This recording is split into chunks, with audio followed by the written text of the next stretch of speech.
আল্লাহ বলে বিকাল বেলা আমাকেই ডাকো, ওয়াহিনা তুজহিরুন, দুই প্রহরে দুপুর বেলা আমাকেই ডাকো। আল্লাহ বলে বান্দা শুধু আমাকেই ভাবো, আমাকেই ডাকো, আমার সাথে সম্পর্ক গড়ো। কাজেই মুসলমান, আপনার যে সন্তান ফজরের নামাজের সেজদা কপালে জোটে না, আমি বললাম আমার নাম আনিসুর রহমান, আমি চ্যালেঞ্জ করলাম আপনার যেই ছেলে ফজরের নামাজ পড়ে না, মেয়ে ফজরের নামাজ পড়ে না, এ ভদ্র না, ভদ্র নয়, ভদ্র নয়, অসভ্য, অসভ্য, অসভ্য। তুমি যদি সাহস থাকে তো তুমি প্রতিবাদ করো, তুমি যুক্তি দাও, আমি বসুন্ধর কারণে তুমি বলো। সেজদা বিহীন কোন মুসলমান ইমানদারের ছেলে, মেয়ে, বিবি যার কপালে সেজদা নাই, সে শিক্ষিত হয় নাই, সে সভ্য হয় নাই, সে ভদ্র হয় নাই।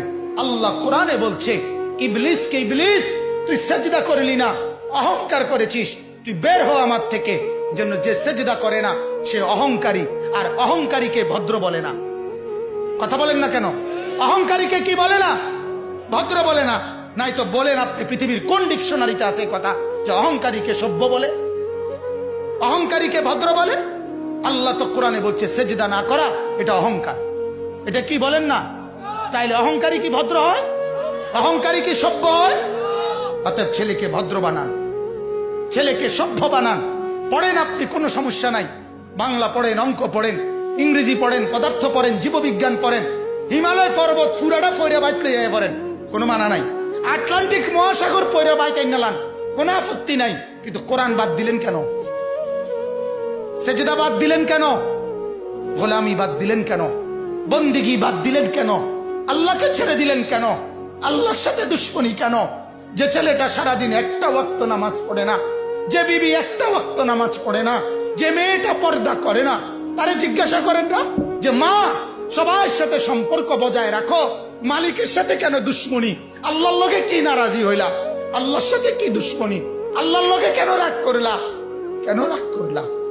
এই বাপ, তোমরা যারা সেজদা করো না, তোমরা বলো না বাজান, বলো না, এই দরদি ভাই চিৎকার করে বললাম, তুমি যদি বলো তোমার পায়ে ধরতে, আমি পায়ে ধরতে রাজি।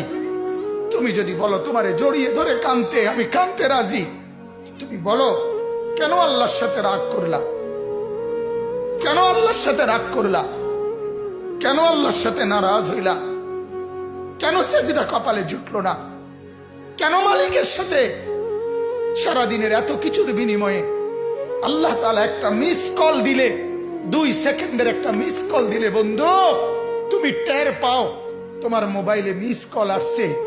এত বড় মসজিদে 6টা মাইকের হরন দিয়া আল্লাহু আকবার বলে তোমারে ডাক দেয়, তোমার একটা বারও কানে লাগে না, বিবেকে লাগে না। তোর মতো সত্য ডাকাত, তোর মতো পাষাণ বেটার কে হইতে পারে? বেটা কথা বলেন না কেন? তুই ডাকাত, কত বড় ডাকাত!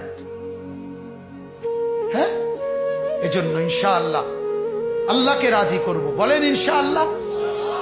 সেজদা করব তো ইনশাআল্লাহ। যুবকরা তোমরা বলো না ইনশাআল্লাহ। নওজোয়ান তোমাদেরকে বলি, আমার আশা ভরসার স্বপ্ন এই নওজোয়ানদেরকে জাগানো। আমি সারা দিন রাত চাই যুবকরা জেগে উঠুক, কারণ আগামীর পৃথিবী, গোটা বিশ্ব 2 ভাগ হবে। এটাই পৃথিবীর পুরা ভবিষ্যৎ।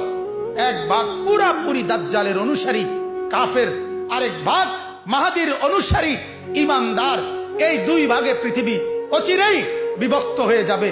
তুমি যদি মাহাদির পক্ষে থাকতে না পারো, তুমি যদি দাজ্জালের ধোকায় পড়ে যাও, আল্লাহর কসম ঈমান নিয়ে কবরে যাইতে পারবা না। অতএব আমি তোমার ঈমান চাই, আমি যুবকের ঈমান চাই, আমি যুবকের আখিরাত চাই।